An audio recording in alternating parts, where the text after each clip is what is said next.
Okay. What do you think about phone calls during the election as a strategy?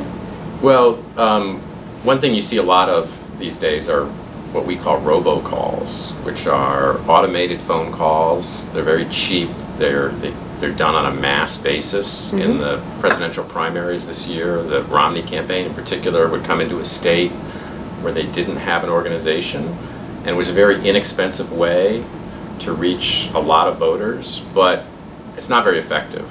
I mean, it doesn't cost very much money, but it doesn't have much of an impact. In fact, voters in Wisconsin before the Republican primary in Wisconsin were getting saturated, flooded with these phone calls, and people found them very annoying. They were complaining about them, that we get 5, 10, 15 phone calls in a week, and they're automated, so it's very impersonal. And so it's a very inexpensive but not a very effective way to reach people.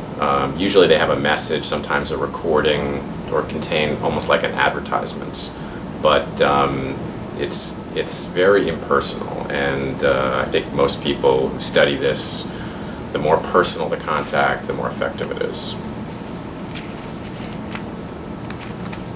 And do you think that face-to-face is the best strategy? Yeah, face-to-face, your neighbor, your friend, your colleague, your coworker, those are usually the most effective forms of communication if you're trying to persuade somebody, or if you're trying to mobilize people and persuade them to vote. If you're hearing from somebody you know, it has a lot more impact if you're an undecided voter than if it's a message from somebody you don't know. Even if it's in person, if it's somebody knocking on your door who you don't know, that's more effective than a phone call, but it's not as effective as a neighbor, as someone from your community. And this is something that the campaigns understand and have, and which is why they do more and more of it at the presidential level and even in state campaigns. And so you speak about community. It's a very important way to reach people in the U.S. Yeah, absolutely. I mean, the Bush campaign, George W. Bush in 2004, sort of pioneered a fairly elaborate network of volunteers who were really operating on their block, in their neighborhoods, in their kind of associations, their groups, their civic organizations. And the whole premise was that you could influence people you know. And you could not only influence who they might vote for, but you could also influence whether they would vote or not. But it was all based on that kind of connection, that intimacy, that local connection, that, like I said, co-workers, family members, neighbors. Even in a national election, which is a different kind of election than a local election, it's still important to campaign at a local level. Because I've been to a meeting of volunteers in Oak Creek, and there was trying to host phone banking calls in a house instead of the library. So I think it's like you said, the community is very important and became more personal. Right. I mean, one thing that happened during the 2004 campaign as well, in the presidential campaign, was that on the Democratic side, the Democrats would mobilize volunteers from other states to come into a state and knock on doors or make phone calls or write letters. And in some cases, it almost backfired, because some people don't respond well when it's somebody from a different state coming into their state and trying to sort of tell them how to vote. And so it's much more effective to have somebody from your own state, but more important, somebody from your own area. Okay. Do you think that there is a type of professional volunteers? I think that they tend to be younger, in some cases students, but it depends. I mean, really, you could have volunteers, and also retired people. I mean, people who have the time. Who obviously, if you're working a full-time job, it's very difficult to volunteer. You have to take a leave, and that's unusual. Some people do that if they care enough. But it's usually people that have the time, and then they obviously have to be passionate about an election, and they have to be, either very partisan or just very motivated by a particular issue in order to get involved on that level. But certainly, particularly among students, you see a lot of activism, probably more than any other group.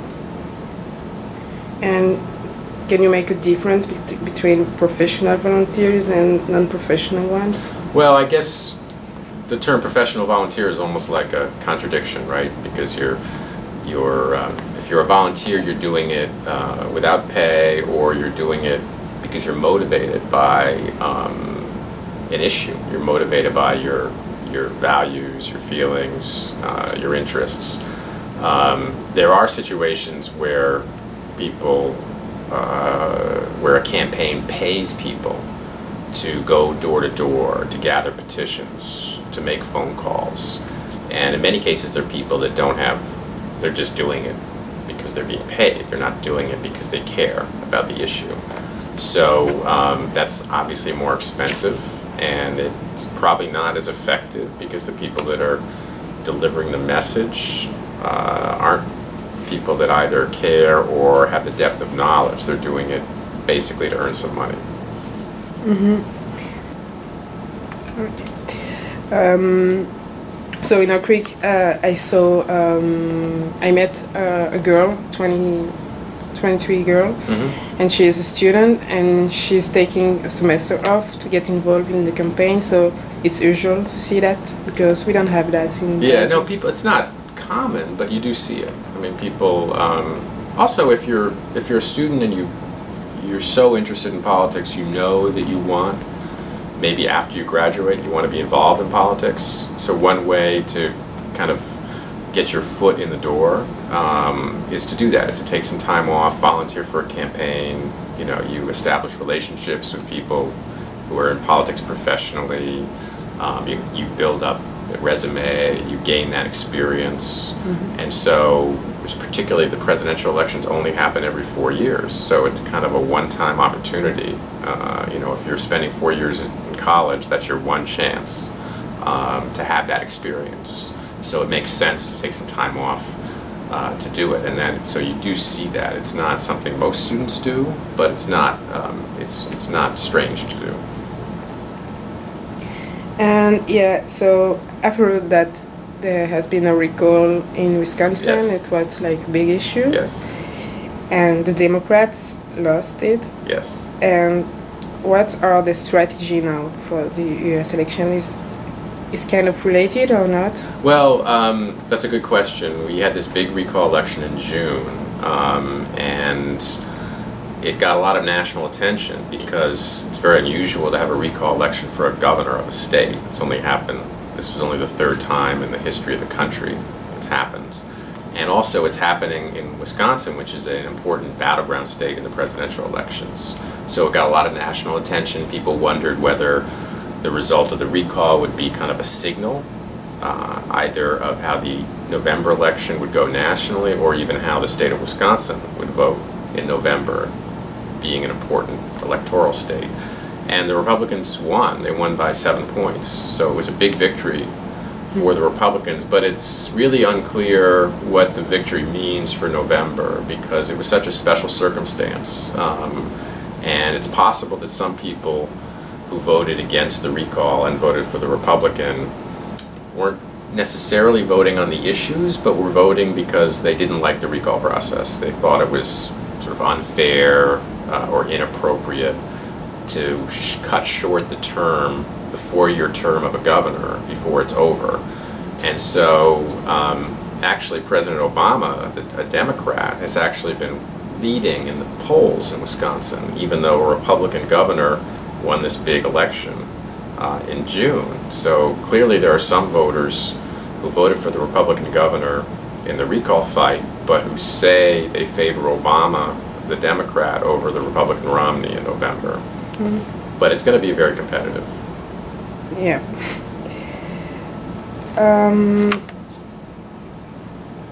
And one question. According to you, who's going to have Wisconsin?